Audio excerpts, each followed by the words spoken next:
We're thrilled to have you join us for this next conversation that matters. My name is Craig Peterson. I'm the pastor at Woodland Hills Community Church, a local congregation of the United Church of Christ here in Los Angeles. Tonight, we get the unusual experience of bringing together three things that people don't often put together, and that is theology, technology, and Christmas. And here to do that tonight with us and for us is one of my favorite theologians, a man by the name of James Mills. So James, we're thrilled to have you with us tonight for this conversation. Thanks, Craig. It's always great to talk to you. Now, James, I thought we'd start tonight by asking you to take a few moments and give us a little bit of background about your faith journey and your experience of ministry. Okay. So like many people, I was brought up in a Christian home here in the United States in the middle class. So I went to private schools, got private Christian school education. It was pretty late in high school when I kind of got the feeling that I wanted to go into some kind of ministry. So I went to Colorado Christian University right out of college or right out of high school. And, you know, I struggled in that because it was a very expensive school. I jumped in and out of there, went into study of New Testament Greek, different things like that on my own. Long story short, I ended up helping a friend of mine plant a Southern Baptist church in Denver, Colorado. Did that for a couple of years. And then through a lot of different circles, I ended up back at a church in Parker, Colorado called Crossroads Community Church. And I was there for about 5 years, had a great time. It was a fantastic community. But one of the things that I've always believed and held for myself personally is to be bivocational, or to not be paid for pastoral ministry. So while I was doing all my education, I was working in the tech industry with my brother. My older brother was very good at computers. He taught me everything I know. And so I was always able to make a pretty good living in that space. And at the time, my church functions were coming to an end in Colorado. I got hired on with an open source software company called Red Hat, which lined up perfectly with some of the things that I hold and that I believe. So I think that'll kind of dovetail into some of the stuff we're talking about tonight. Excellent. Thanks so much, James, for that overview. So at the end of that introduction, you talked about this concept, which is most often used in the context of technology, but I think it spills over into theology as well. And that concept is this thing called open source. So could you start our conversation tonight by talking a little bit about what open source means? Absolutely. And I think you're 100% right. I think there's a lot of spillover outside of the tech space into all kinds of different types of communities, including faith communities. But basically, open source software is the concept that when you create software, you release not just the product, the finished product, but you also release all the code underneath, so that anybody who has the ability to read that language, that computer language, can go in and see how you wrote it, can actually make changes to it and tinker around with it. So there's two competing software models, right? There's the closed source or proprietary system, where you get a group of engineers who come together and they write their software, but they keep all that intellectual property private. And the goal is to sell a product. And they don't want anybody else to know how they did it, because it creates a loss of productivity and profit. In the open source world, it's the complete backwards. They want as many people as possible to see that code, because they're hoping that somebody can make it better.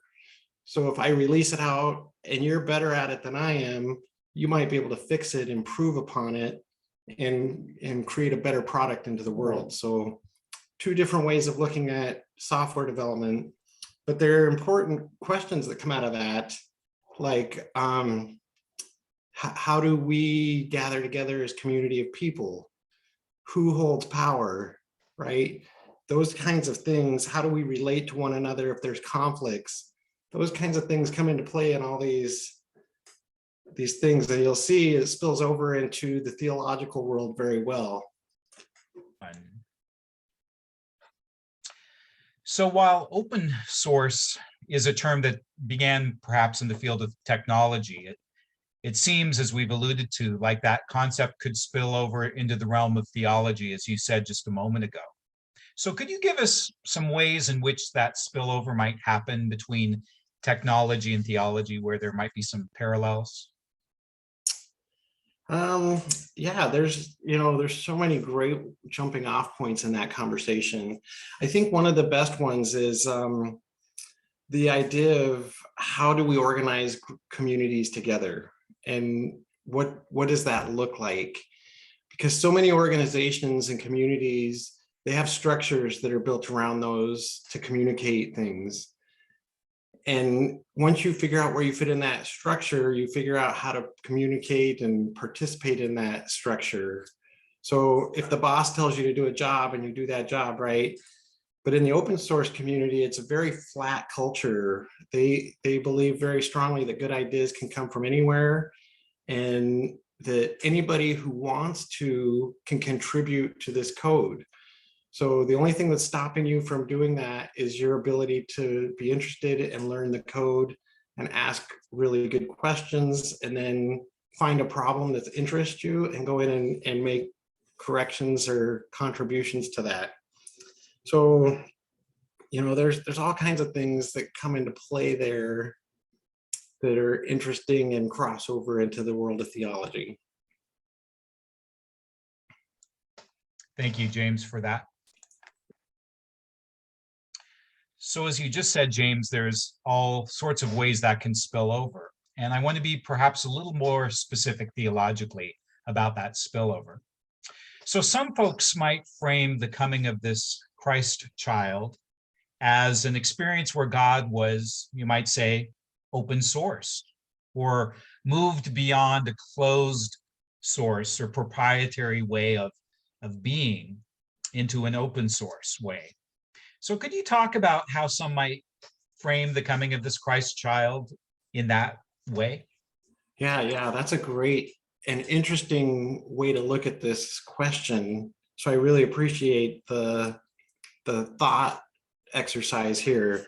But one of the things that occurs to me is that most faith traditions develop a certain core set of beliefs and practices, right? That's pretty standard across whatever faith tradition you find yourself in. But what gets really challenging is trying to define what those core beliefs and practices are, and then who has the authority and the right to change what those core beliefs are, right? So throughout history, there's been these conflicts. You get conservative groups of people who embrace a core set of truths and say it can't change ever. And then you get these progressive minded people who say, yeah, but our society is so different now. So we have to figure out new ways of applying that to our current situation. And you end up in these conflicting situations. Well, traditionally, what happens, the way I see most theological traditions deal with that, is they get a group of experts together and they work really hard to close the system, right? You only have certain people that can answer those questions and define who gets to make changes, what those changes can be. And then everybody else's job is just to figure out how to consume that code or consume that beliefs, those core beliefs and practices. So what's really interesting to me is you see this thread all throughout our sacred text, right? And it begins very early in the sacred text.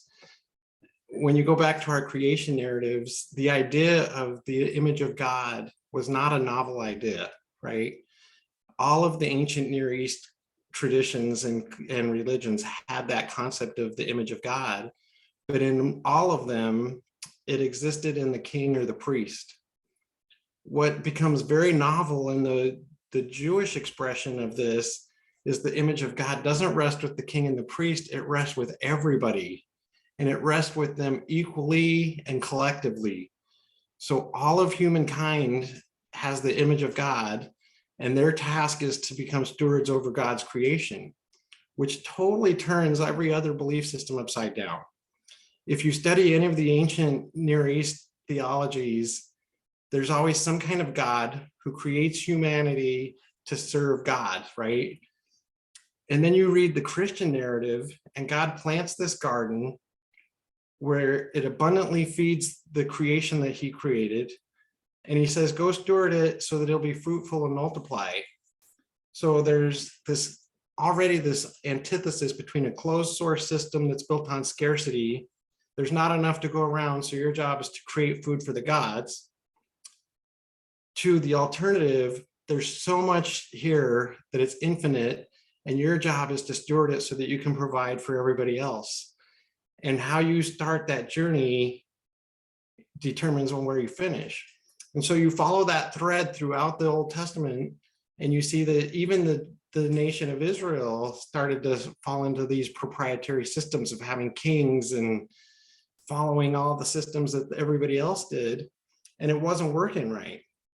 And they had these systems that defined, holiness and what made people unclean and clean and part of the community and not part of the community. And there were certain things in those rules that you go to this stable in Bethlehem, and everything about that scene would be unclean ceremonially, right? You have a woman giving childbirth, you have animals, you have a stable full of excrement. All of these things are unclean. And then the angels come to these shepherds and say, the sign that God's revealing his glory, his open source code, is wrapped in this swaddling clothes and laying in a food trough, right? I mean, it's just a fascinating way of opening the source code and saying it's not going to come through political power, and it's not going to come through religious power. It's going to come through babies and mangers and messy shepherds and communities that don't know quite how to make it all work. So you're going to have to figure it out together. It's beautiful. That it is.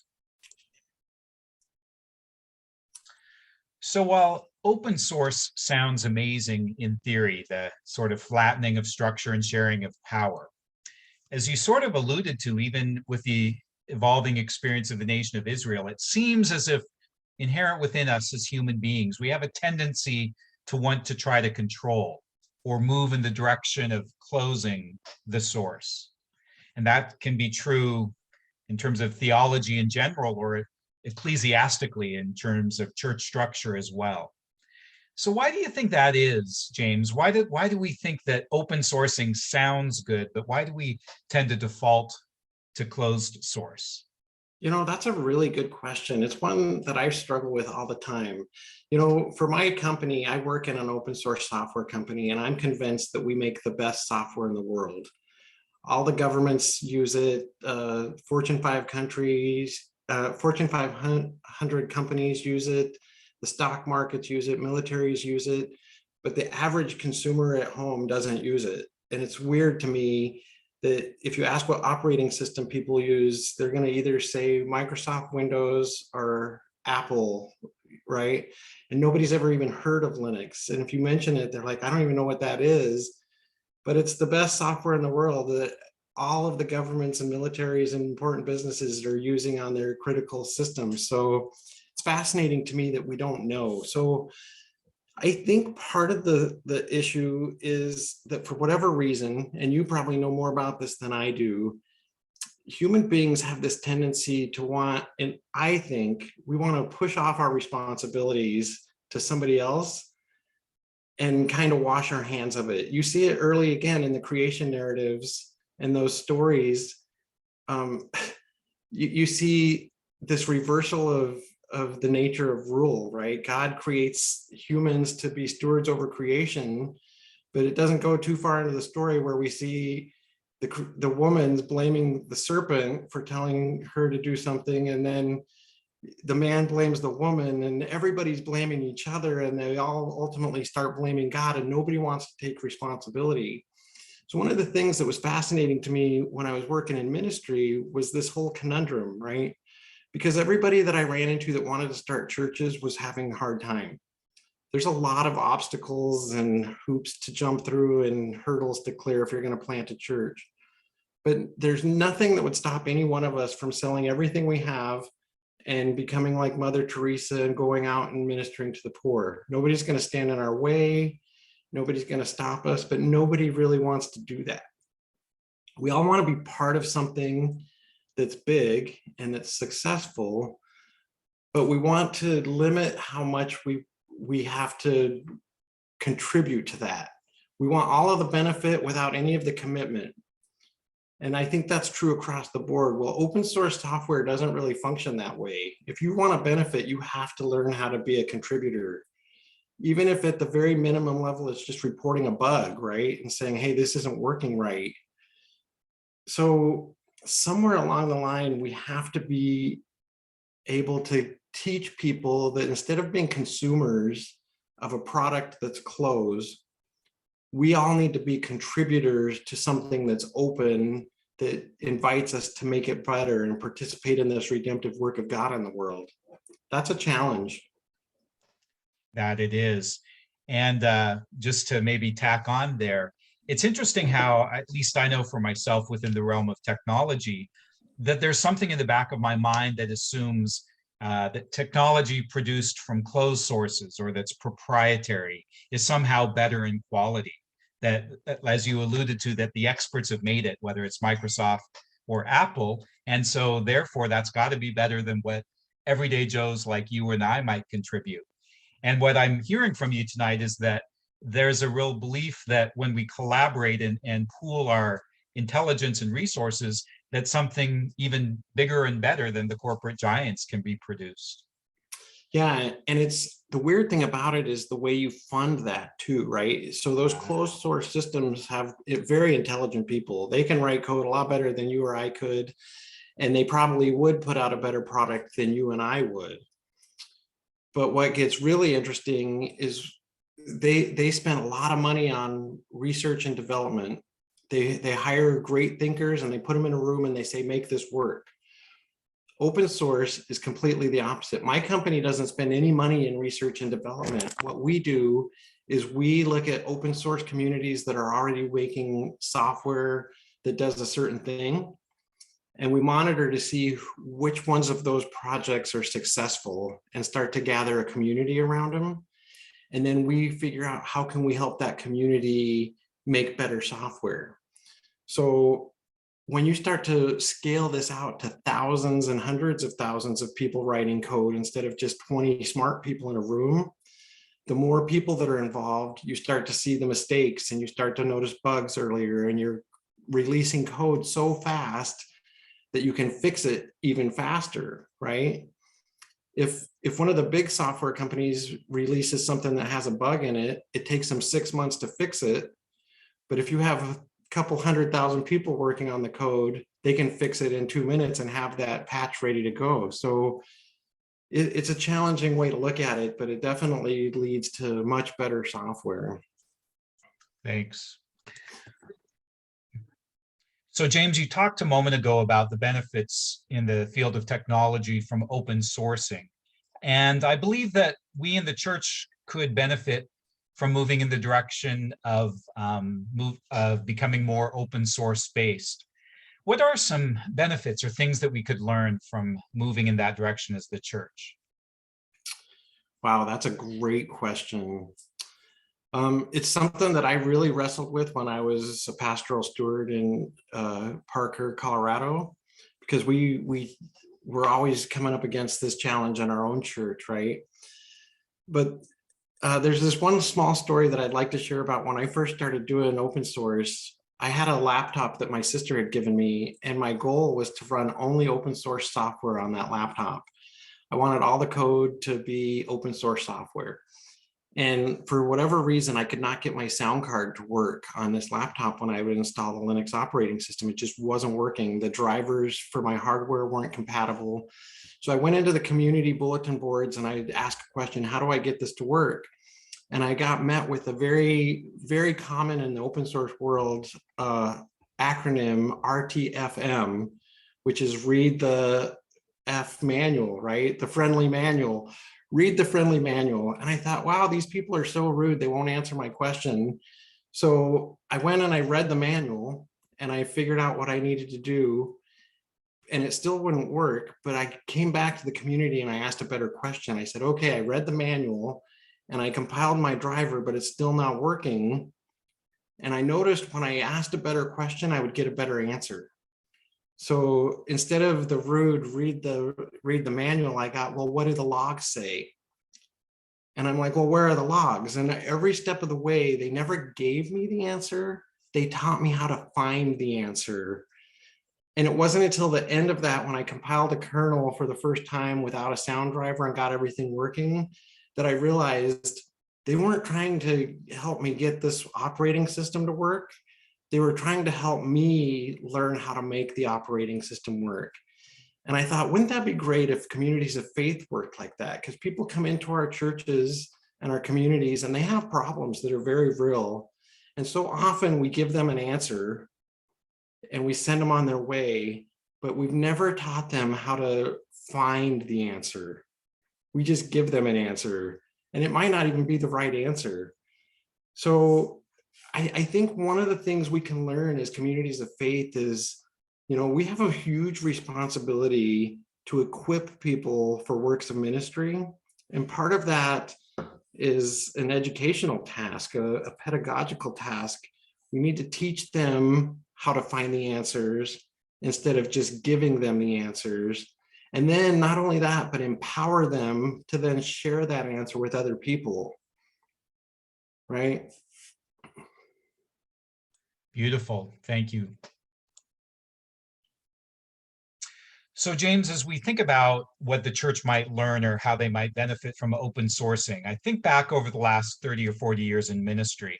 Now in the 80s, 90s, and very early 2000s, the church growth movement was all about trying to present closed source approaches. They would try to sort of market a one size fits all. If you just do X, Y, and Z, then your church will grow and thrive. There was thankfully a little bit of a response in the early 2000s to that movement through something called the emerging church, which was trying to move away from a one size fits all hierarchical approach, more into a flat shared ministry approach. It had some important successes, but setbacks as well. So let's talk about the setbacks or the challenges that faith communities might have in their efforts to embrace an open source of ministry. Yeah, that's a really good observation. And it's kind of interesting that you allude to that, because that's how you and I met, was in those early stages of that community and that conversation among friends. And here we are all these years later, still plotting goodness and thinking theologically together. So I like it. But you really raise a good point, because it is challenging. And one of my favorite books was written by a Stanford law professor who's really well known for creating what's called the Creative Commons, which is an alternative to copyright. So copyright, when you create something, whether it's software or a book or a movie or music, it gives you ownership over that, and it prohibits other people from using it. And what Lawrence Lessig wanted to do is he wanted to rebuild the commons again and allow people to freely use each other's work. So he came up with the Creative Commons, which allows you to still own your work, but to give it away with certain licenses and usages already built in. So I could write a book, for example, and say, you can use whatever parts of this book you want, as long as you attribute me as the source and you don't make any money off of it, for example, right? I can do things like that. So you don't have to ask permission, you can just do it. And I think Emergent was really good at trying to do some of those things, but there are a lot of structures in place that prevent things from moving forward. And Lawrence Lessig talks about that in one of his books called Free Culture. And he did a great speech that's well known in open source communities about free culture, where he came up with this 4-part mantra. And I've used this 4-part mantra a million times. I plagiarize it heavily for church stuff because it fits so well. So I wrote some of these down, and I've plagiarized Lessig's original work, but basically he would say something along these lines. Theology always builds on the work of the past, right? So we have to acknowledge people that came before us and did great work. The past tends to want to limit the power of those who build upon it. So it doesn't like somebody coming in new and monkeying around with it and adding new things or taking away things. The past will try to limit that. A free or open community will try to limit the power of the past and empower the current people to build new things, right? So a free culture limits the power of the past. And then the last stanza is ours is less and less a free culture. The power structures that are currently dominant do not want to relinquish that power. They just don't. And so the obstacles that people run into as we build new things or to think new theology and to practice that in our moment of history, we run into systems that have been built for hundreds and hundreds of years, in some cases thousands of years, that were built in a different political climate, in a different culture, and we're trying to make things fit into those containers and they just don't fit. So it's a really challenging thing for theologian today. And I know you like to talk about practical theology all the time, but what does it mean for somebody in 2021 or 2022 to practice Christian faith based on texts that were written in 1 AD or 2 AD? You know, those are challenging and complex issues that we have to wrestle with. Absolutely. So as you just said a moment ago, James, in terms of sacred sources and the ways we interpret and live into them, as we head down the stretch in our conversation tonight, I know that there are some out there who take this Christmas story and try to present it to the world as if it were, by definition, a closed source proclamation of God's love and God's grace, that it is only contained or made available to those who subscribe to particular beliefs and ways of being. And yet there are so many of us who see the Christmas story in exactly the opposite way, reaching across the divides of the day between Jew and Gentile and brought people and sources together to open things up. So could you take a moment and maybe reflect on your experience of this Christmas story and how you embrace it in ways that are kind of open sourced? Yeah, and I love that because it gets us right back into the spirit of Advent, right? And you know, my history better than most, but I grew up in a church tradition that didn't really practice the liturgical year. So when I finally stumbled into that reality, I fell in love with it, right? And Advent quickly became my favorite season because it's a season full of hope, and it's a season not of just a passive hope, but an active hope, one of preparation and one that we get to participate in. And I love the text of the Christmas story and the nativity where the angels say, you know, this is good news for all people. And I think sometimes we lose sight of that when we close that system. So I think so often we look at our text and we try to find ways to exclude people. And I think the moment we do that, we forget that message of the angels that were given to the shepherds. And I think one of the things that we should do as pastoral stewards and members of faithful Christian communities is in every situation we find ourselves, especially during Advent, we should find a way to say, how can I make my news good news for all people, right? The challenge should be not how can I exclude that person, but we should be trying to say, what's the one person that we think that this can't reach? And how do we make that angel's proclamation that this is good news for that person? How do I make that connection?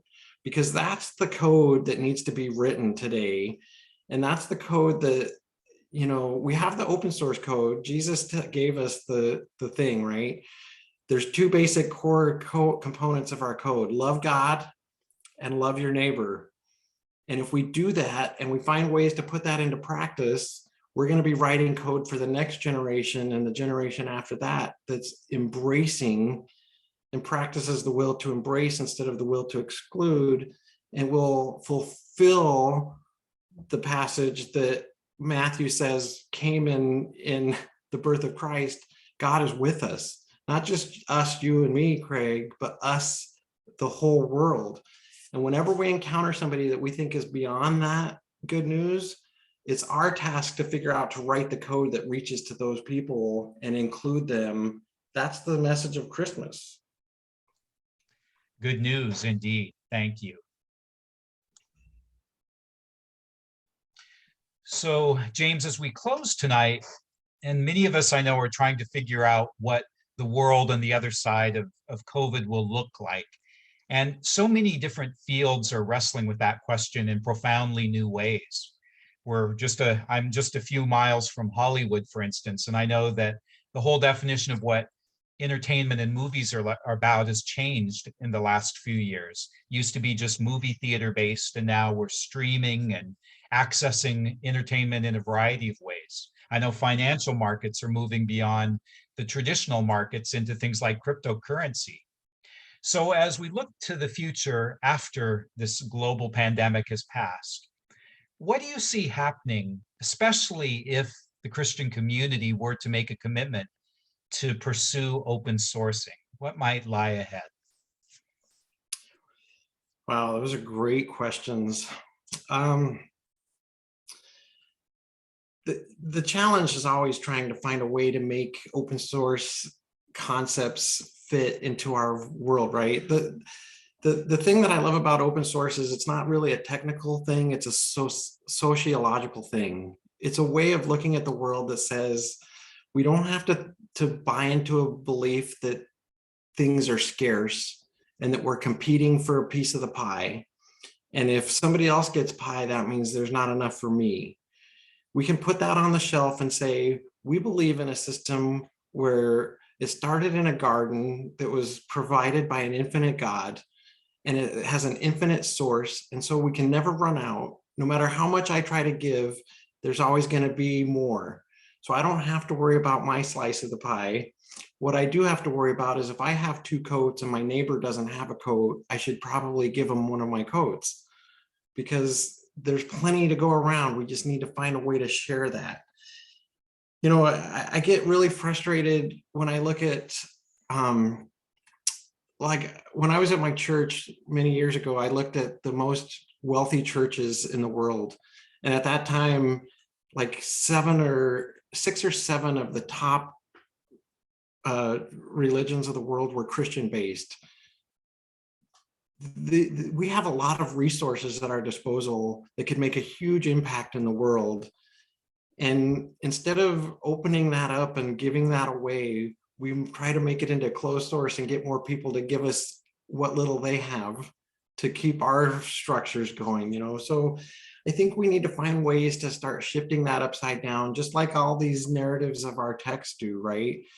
The image of God doesn't just rest with the king and the priest, it rests with all of us. The message of God doesn't just go through political power and religious power, it comes to babies in stables and shepherds. You know, we need to start finding things that we can turn upside down. And the challenging part, though, is open source has always got this reputation that, well, it's cheap or not costly, so it can't be very valuable. In early days of software, it was like that, right? Everybody wanted to use open source because it was free code. You didn't have to pay for it. But what they failed to realize is that the idea wasn't to make it free like in free products. It was to make it free as in freedom of speech and freedom to explore and freedom to contribute. We wanted to make it free for everybody to get involved at whatever level they had the skills and the resources to make it better. We wanted to produce consumers or get rid of consumers and make contributors. And I think we need to find ways of doing that. And for me, what I really look forward to is, you know, the day where we can look at a passage like 1 Corinthians 13 and realize that's not a passage that's about marriage. It's a radical minimum standard about how we're trying to treat each other. So we need patience and long suffering and faith, hope, and love when we look at the world around us. Instead of trying to judge people and exclude them, we need to figure out how to build bridges and include people. I think that's the way of the future. And as I reflect on the question itself, it's sort of, as an ordained pastor, reflective of the fact that I was raised in closed systems that taught us about 5 and 10 year plans and sort of seduced us into thinking that the future was predictable and controllable. And the beauty of open sourcing is that if we do it right, none of us will have a clue, for the Holy Spirit will lead us not just into the next 5 or 10 years, but into an exciting future. And you know what? That brings up one really good final point for my side of things, is that both of those things are important, right? There are places that do need a 5-year plan or a 10-year plan, or they need certain structures around them. So those things aren't bad, but they're not the only way, right? We need multiple ways. When you're given 2 options and they're both closed source, you're probably not going to get the best option available. But when you're given 20 options that are open source, you're going to find communities that rally around the popular products, and maybe those become the most dominant, but there will always be that one little community that only attracts a certain handful of people that's very much as valid as the one that has thousands of people, and it's still doing good work, and it's meaningful for those people because it solves their problem, and they would never get that at the big place. So the ability to extend and say they're just as much a part of us as we are, but they do it a little bit differently. But as long as we're all based on the same kernel of code, which is glorifying God and loving your neighbor, we're going to accept them as one of our own and break bread with them or do whatever we need to. We're not going to put them outside of our camp. Thank you. And thank you so much, James, for your innovative ideas and invitations to think about how we are community, not just tomorrow, but to today as well. And for those of you at home, as you head into the final days of Advent and toward Christmas, I know there's a tendency to try to replicate traditions and experience Christmas this year and every year as a closed source. So this year, I hope that you'll use a little inspiration that James provided to open things up to new possibilities, so that through that open source, you might have the best Christmas ever. And so with that, we'll draw to a close, and thank you for joining us.